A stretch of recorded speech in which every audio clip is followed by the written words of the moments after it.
se respeta la corrección política y existe, por ejemplo, una ley que castiga a los que hieren los sentimientos de los creyentes de la fe cristiana.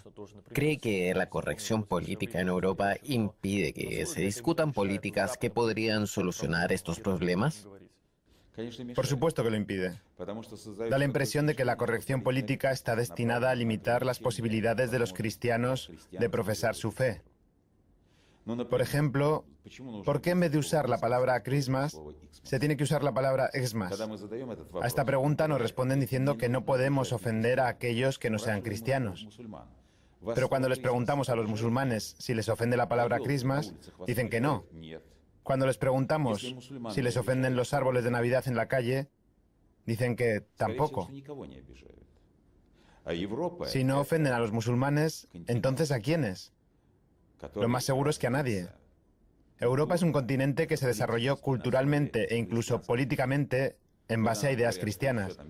Se nos dice que también existen fuentes antiguas, y sí, existen, pero no han sido tan actualizadas a lo largo de los siglos como las ideas morales cristianas de las que han nacido legislaciones enteras. Y cuando hoy Europa rechaza estas raíces a favor de la corrección política, surge una pregunta. ¿Es corrección política o más bien otra cosa? Nos lo preguntamos sobre todo nosotros, los que sufrimos persecución por parte de los ateos en tiempos de la Unión Soviética.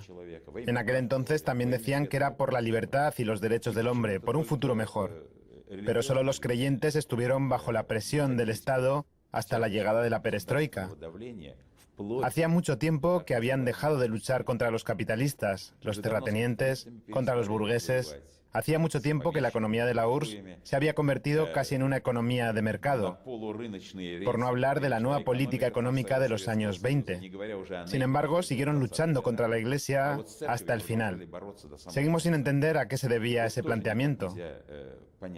Nosotros, los que hemos pasado por eso, no nos fiamos cuando, sobre texto de la corrección política, de derechos y libertades para todos, existe una clara discriminación de las personas que desean profesar abiertamente sus convicciones cristianas.